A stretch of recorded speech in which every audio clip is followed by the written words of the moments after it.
আপুনি যদি সঁচা দিলৰ পৰা কাৰোবাক ভাল পায় তেন্তে আমাৰ চেনেলটো ছাবস্ক্ৰাইব কৰক।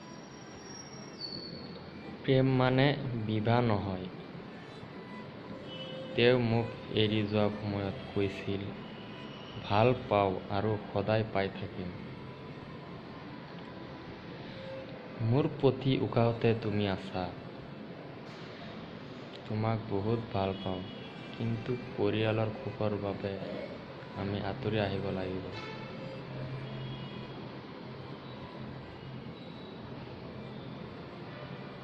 মোৰ মা-দেউতাৰ বিপৰীতে গৈ মই কেতিয়াও সুখী হ'ব নোৱাৰিম। তোমাক বিয়া কৰাই ঘৰৰ পৰা আঁতৰি যাবলৈ বহুতে কৈছে, কিন্তু তুমি কৈছিলা যে আমাৰ মিলনে যদি দুজনৰ ঘৰৰ সুখ কাঢ়ি নিয়ে, আমি জানো সুখী হ'ম?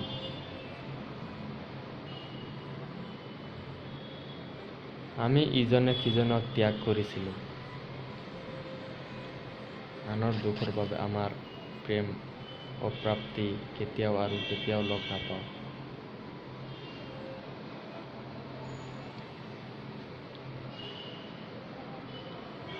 তথাপিও তেওঁৰ অবিহনে কাকো ভাল পাব নোৱাৰোঁ। মোৰ আকাশে বতাহে কেৱল তেওঁ আছে। আমাৰ শেষ মিলনৰ সেই আবেলিটোৱেও আজিও কান্দে। আমাৰ প্ৰেমক সুঁৱৰি। প্ৰেম মানে বিবাহ নহয়।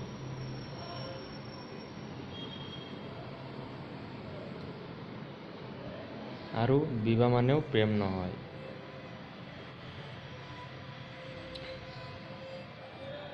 প্ৰেম মানে স্বৰ্গীয় সুখ। প্ৰাপ্তিটো অপ্ৰাপ্তি।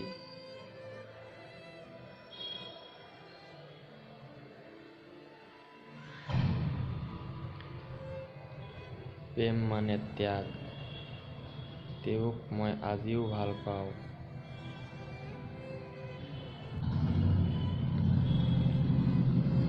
আৰু পাই থাকিম।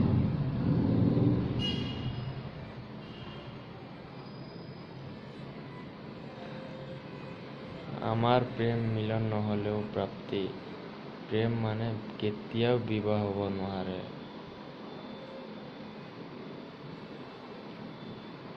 বিবাহ এখন চুক্তি, কিন্তু প্ৰেম ভগৱানৰ অৱদান। সকলোৱে কয় প্ৰেম কৰিছা যেতিয়া বিবাহ হ'বই।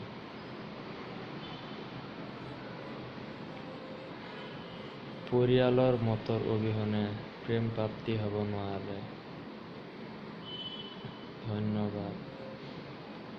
মোৰ ভিডিঅ'টো যদি ভাল লাগিছে লাইক কৰিব, শ্বেয়াৰ কৰিব আৰু চেনেলটো ছাবস্ক্ৰাইব কৰিব নতুন নতুন ভিডিঅ'ৰ আপডেট পাবৰ বাবে। তো আজিৰ ভিডিঅ' ইমানেই। আকৌ লগ পাম নতুন এটি ভিডিঅ'ৰ জৰিয়তে।